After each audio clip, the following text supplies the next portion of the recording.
नमस्कार। देवी वैष्णो की कहानी ये सिर्फ एक कथा नहीं है, बल्कि ये तो आस्था, शक्ति और भक्ति की एक जीती जागती यात्रा है। एक ऐसी गाथा जो हमें ये यकीन दिलाती है कि आखिर में जीत हमेशा अच्छाई की ही होती है। तो चलिए आज इस सफर की शुरुआत एक सवाल से करते हैं। जम्मू के त्रिकुटा पर्वत में आखिर ऐसा क्या राज छुपा है जो हर साल लाखों करोड़ों भक्तों को अपनी तरफ खींच लाता है? इसका जवाब हाँ, वो तो देवी की इसी अमर कहानी में ही छिपा है। तो कहानी शुरू होती है वहां से जब देवी ने एक इंसान के रूप में जन्म लिया था। उनका नाम था त्रिकुटा और उनकी तपस्या वो तो बस अटूट थी। पौराणिक कथाएं बताती हैं कि दक्षिण भारत में रत्नाकर सागर जी के घर एक कन्या का जन्म हुआ और उनका नाम रखा गया त्रिकुटा। कमाल की बात यह है कि वो जन्म से ही भगवान विष्णु की बहुत बड़ी भक्त थीं। सोचिए, इतनी छोटी सी उम्र में ही उन्होंने दुनिया के सारे सुख आराम छोड़ दिए और सिर्फ एक ही रास्ता चुना, प्रभु की भक्ति का, कठोर तपस्या का। और उनकी यही भक्ति, यही तपस्या उन्हें उनकी यात्रा के सबसे अहम मोड़ पर ले आई। एक ऐसी मुलाकात जो सीधे भगवान श्री राम से हुई।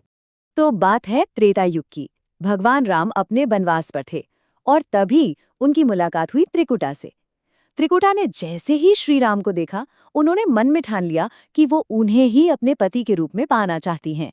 लेकिन श्री राम, वो तो अपने एक पत्नी व्रत से बंधे थे। उन्होंने बहुत विनम्रता से ये बात कही कि इस जीवन में तो वो सिर्फ और सिर्फ माता सीता के प्रति ही समर्पित हैं। लेकिन हाँ, उन्होंने त्रिकुटा को एक वचन दिया। उन्होंने कहा कि जब कलयुग आएगा और वो कल की अवतार लेंगे, तब वो उनसे विवाह करेंगे। पर तब तक के लिए उन्होंने देवी को उत्तर भारत की त्रिकुटा पहाड़ियों पर जाकर तपस्या जारी रखने को कहा, ताकि वो वहां रहकर भक्तों के दुख दूर कर सकें। देवी तो श्रीराम के कहे अनुसार त्रिकुटा पर्वत पर तपस्या करने लगीं। लेकिन उनकी तपस्या इतनी शांत नहीं रहने वाली थी। जल्द ही भैरवनाथ नाम के एक तांत्रिक की बुरी नजर उन पर पड़ गई और उसने देवी का पीछा करना शुरू कर दिया। अब भैरवनाथ से बचने के लिए देवी को वहां से जाना पड़ा और इसी भागदौड़ के दौरान कई पवित्र जगहें बनी। जैसे अपनी प्यास बुझाने के लिए देवी ने जमीन में एक बाण मारा और वहां से जो पानी की धार निकली उसे आज हम बाण गंगा कहते हैं। एक पत्थर पर उनके पैरों के निशान छप गए, वो जगह चरण पादुका कहलाई। और फिर देवी ने एक तंग सी गुफा में 9 महीने तक ध्यान लगाया, जिसे आज गर्भजून या अर्धकुंवारी के नाम से जाना जाता है। ये जो महीनों से पीछा चल रहा था, अब इसका अंत बहुत करीब था। कहानी अपने क्लाइमैक्स पर पहुंच चुकी थी।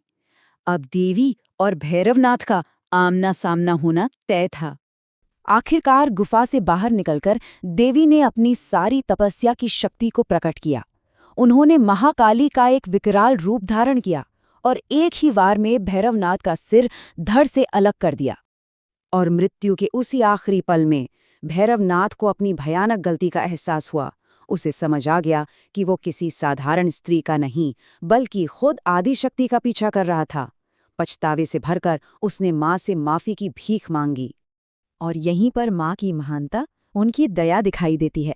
उन्होंने भैरवनाथ को सिर्फ माफ ही नहीं किया, बल्कि उसे मोक्ष का वरदान भी दिया और साथ ही कहा, जो भी भक्त मेरे दर्शन के लिए आएगा, उसकी तीर्थयात्रा तब तक पूरी नहीं मानी जाएगी जब तक वो तुम्हारे भी दर्शन नहीं कर लेता। और यही वो वजह है कि आज भी वैष्णो देवी की यात्रा भैरव बाबा के दर्शन के बिना अधूरी मानी जाती है। तो चलिए अब वापस आते हैं हमारे पहले सवाल पर कि आखिर क्या है त्रिकुटा पर्वत का वो रहस्य। आइए इस पवित्र जगह के पीछे छिपे गहरे मतलब को समझते हैं। देखिए, त्रिकुटा इस नाम का मतलब ही है 3 चोटियों वाला पर्वत। और ये 3 चोटियां असल में देवी के 3 मुख्य रूपों का प्रतीक हैं, महाकाली, महालक्ष्मी और महासरस्वती।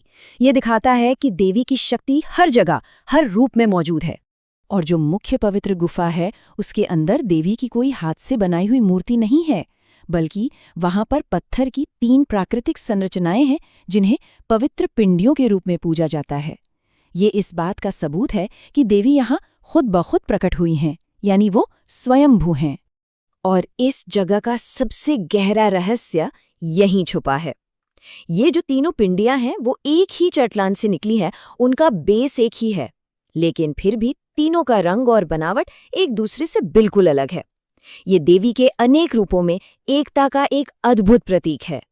आज भी यही माना जाता है कि माँ वैष्णो देवी इस पर्वत पर एक सूक्ष्म रूप में मौजूद हैं और अपने हर भक्त की पुकार सुनती हैं।